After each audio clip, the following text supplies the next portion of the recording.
Hello, कैसे हैं आप। एक बार फिर स्वागत है आपका अपने ही चैनल एरम साइकोलॉजी क्लासेस में। फ्रेंड्स, आज का हमारा जो टॉपिक है वो है लर्निंग, यानी सीखना। इसके साइकोलॉजिकल हिंदी टर्म की बात करें तो इसका मतलब होता है अधिगम। फ्रेंड्स, लर्निंग एक ऐसा टॉपिक है जिसको समझना बहुत ही ज़रूरी है। लर्निंग एक लाइफ लॉन्ग प्रोसेस है जो जीवन भर चलती रहती है। ये प्रक्रिया हम जीवन की किसी भी स्टेज पे हों, किसी भी दौर में हों, हम कुछ ना कुछ एक्सपीरियंसेस के ज़रिए, चाहे वो एक्सपीरियंसेस पॉजिटिव हों चाहे वो नेगेटिव हों, कुछ ना कुछ सीखते रहते हैं। और उस सीखने की वजह से हमारी पर्सनालिटी में हमेशा कोई ना कोई चेंज आता रहता है। कभी आपने गौर किया कि एक छोटा सा बच्चा जब जन्म लेता है तो उसके अंदर कुछ लिमिटेड ही बायोलॉजिकल कैरेक्टरिस्टिक्स या पोटेंशियल्स होते हैं, लेकिन जैसे जैसे उसकी एज बढ़ती जाती है, जैसे जैसे वो डिफरेंट इन्वायरमेंट में आता है, तो वो बहुत सारी चीज़ें, बहुत सारी आदतें, बहुत सारे टैलेंट्स क्या करता है, बहुत सारी एबिलिटीज़ वो क्या करता है, एक्वायर्ड करता है, सीखता है। किसके ज़रिए? लर्निंग के ज़रिए। कुछ नई आदतों को भी वो लर्निंग के ज़रिए सीख लेता है, तो पहले से मौजूद अपने अंदर के पोटेंशियल्स को निखारने की भी कोशिश करता है।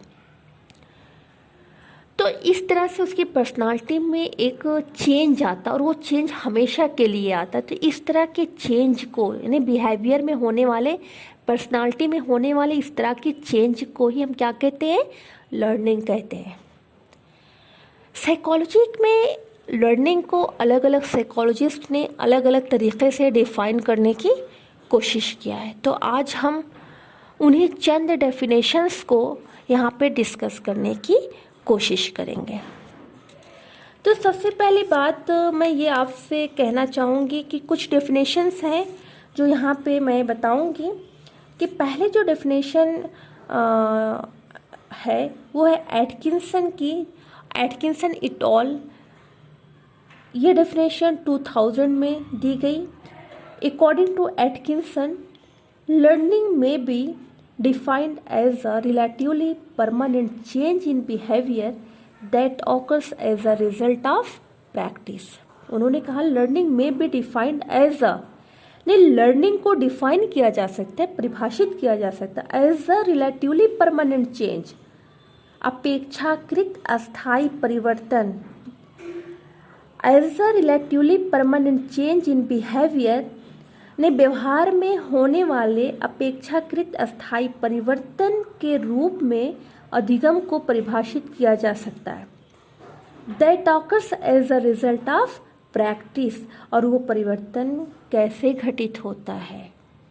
प्रैक्टिस यानी अभ्यास के परिणाम स्वरूप घटित होता है।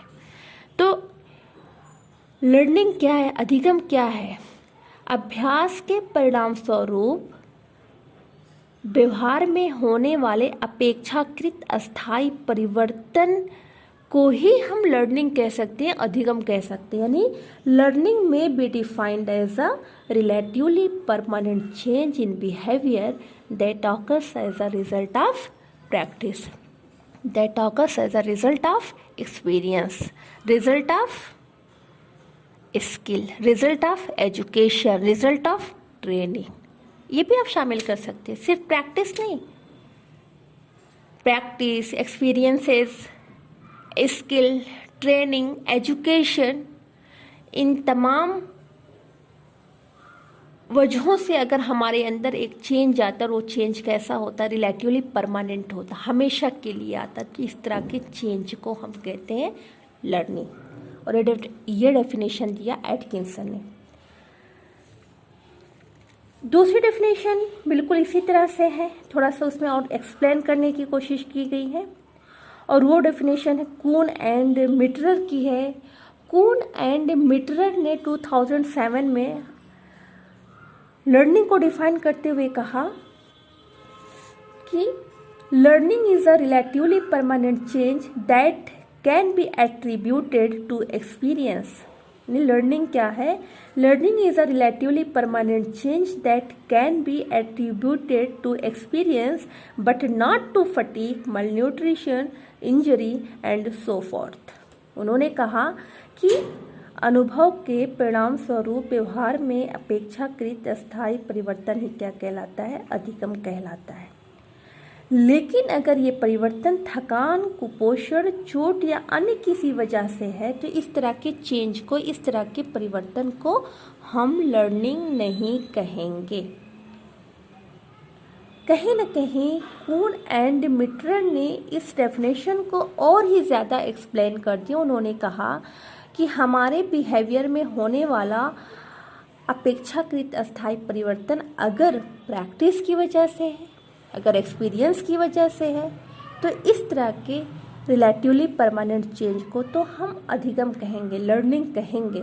लेकिन अगर ये चेंज किसी मेडिसिन की वजह से है, थकन की वजह से है, malnutrition की वजह से है, ठीक है, या किसी भी तरह की चोट की वजह से है, तो इस तरह के चेंज को हम अधिगम नहीं कहेंगे।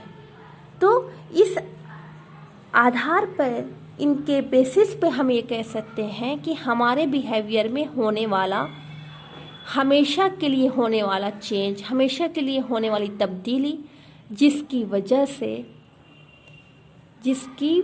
से हमारी एक पहचान बनती है, यानी हमारे अंदर एक ऐसी तब्दीली जो हमेशा के लिए पाई जाए और हमारी पर्सनालिटी का या हमारे बिहेवियर का हिस्सा बन जाए, तो इस तरह के चेंज को, इस तरह के परिवर्तन को, इस तरह की तब्दीली को हम क्या कहते हैं?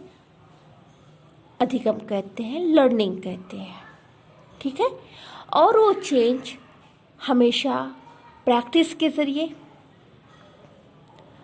एक्सपीरियंस के ज़रिए, स्किल के ज़रिए, एजुकेशन या ट्रेनिंग के ज़रिए ही आना चाहिए, ना कि किसी और वजह से आना चाहिए। तो ये था आपका लर्निंग यानी अधिगम। इसके बाद जो नेक्स्ट टॉपिक है वो ये है कि अगर लर्निंग हो रही है तो ये कैसे पता चलेगा कि आपने किसी इंफॉर्मेशन को लर्न किया है? कैसे पता चलेगा? कुछ तो क्राइटेरिया होगा। तो कुछ यहाँ पे मैं क्राइटेरिया बताने की कोशिश करूँगी जिसके बेसिस पे ये मेज़र किया जा सकता है, ये मापा जा सकता है कि हमने लर्न किया है या नहीं किया।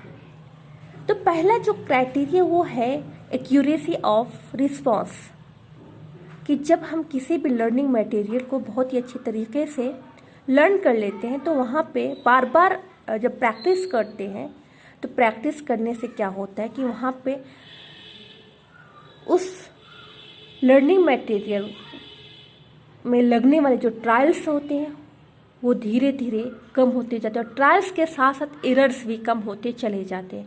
हम वहाँ पे गलतियाँ भी कम करना शुरू कर जाते हैं और साथ ही साथ एक वक्त के बाद वहाँ पे ट्रायल्स भी कम लगना शुरू हो जाते हैं। तो ऐसी कंडीशन में एक वक्त आता है कि हमें उस टॉपिक को लर्न करने में बहुत ही कम टाइम लगता है और कम टाइम के साथ साथ हमारे रिस्पॉन्स में क्या होती है, एक्यूरेसी होती है, शुद्धता होती है। जैसे कि एग्जांपल मैं आपको दूँ, एक छोटा सा बच्चा है, जब शुरू में चलना शुरू करता है स्टार्टिंग के टाइम में, तो क्या होता है, शुरू में वो बार बार गिरता है, फिर उठता है, फिर गिरता है, यानी उसके ज़रिए कोशिश बहुत ही ज़्यादा की जाती है चलने की, और लेकिन उतनी ही गलतियां भी की जाती हैं। लेकिन जैसे जैसे बार बार वो प्रैक्टिस करता है तो एक वक्त आता है कि उसकी जो रिस्पॉन्स यानी चलना जो होता है उसमें एक्यूरेसी दिखती है, उसमें शुद्धता दिखती है, वो बहुत अच्छे तरीके से चलना शुरू कर जाता है। और जैसे ही वो शुद्धता दिखती है, एक्यूरेसी दिखती है, तो ये शो करता है कि उसने चलना सीख लिया है।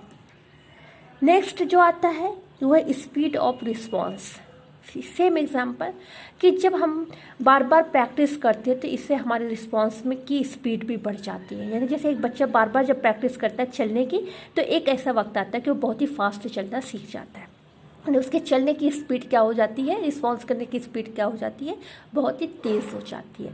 तो स्पीड ऑफ रिस्पॉन्स में एक क्राइटेरिया जिसके बेसिस पे ये पता लगाया जा सकता है कि हमने सीखा है या नहीं सीखा है।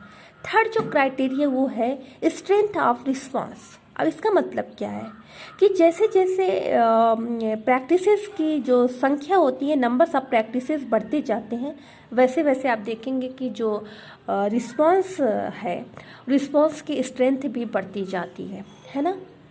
यानी नंबर ऑफ प्रैक्टिसेस के बढ़ने की वजह से ट्रायल्स एंड एरर्स कम होते जाएंगे, यानी number of trials and errors कम होते जाएंगे। और number of trials and errors का कम होना ये शो करता है कि वो रिस्पांस क्या हो रहा है, मजबूत होता जा रहा है, यानी वो सीखना बहुत ही मजबूत होता जा रहा है, स्ट्रांग होता जा रहा है। एक एग्जांपल लीजिए, जैसे एक छोटा सा बच्चा जो होता है, जब वो चलना शुरू करता है तो शुरू में बहुत ज़्यादा ट्रायल्स भी लेता है और बहुत ही ज़्यादा एरर भी करता है, लेकिन जैसे जैसे वो प्रैक्टिस के लेवल को बढ़ाता है, यानी बार बार वो चलता है, तो ऐसी कंडीशन में एक वक्त आता है कि उसके number of trials and number of error दोनों ही कम हो जाते हैं और उसके चलना जो होता है, चलने की जो स्ट्रेंथ होती है, मजबूती वो क्या हो जाती है, वो बढ़ जाती है, यानी बहुत ही अच्छे तरीके से, बहुत ही एक्यूरेसी के साथ वो चलना शुरू कर जाता है। फोर्थ जो क्राइटेरिया आता है, decrease in effort of response. वही बात है कि जब बार बार आप प्रैक्टिस करेंगे तो वहाँ पे फिर रिस्पॉन्स में लगने वाला, यानी जो एफर्ट होता है, प्रयास होता है, वो कम हो जाएगा। बिल्कुल सही सी बात है कि आप अगर किसी टॉपिक को लर्न कर लिए या किसी भी काम को आपने करना सीख लिया है, तो फिर उस काम को करने में, यानी रिस्पॉन्स करने, उस काम को करने में आपको बहुत कम ही एफर्ट लगे, बहुत कम। जैसे एक बच्चा अगर चलना सीख चुका है तो फिर उसे फिर ज़्यादा चलने में मेहनत नहीं करनी पड़ेगी या एफर्ट नहीं करना पड़ेगा। तो ये जो 4 क्राइटेरिया यहाँ पे दिए गए हैं ना, तो सब एक दूसरे से लिंक्ड हैं, दोनों मतलब चारों एक दूसरे से बहुत ही ज़्यादा संबंधित हैं। तो एक चीज़ यानी accuracy of response, speed of response, strength of response, decrease in effort of response, चारों क्राइटेरिया बिल्कुल मिलते जुलते हैं। तो आप इसको चाहे तो बहुत अच्छे तरीके से समझ सकते हैं। तो ये था आपका meaning and definition of learning and measurement of learning. Okay, thank you.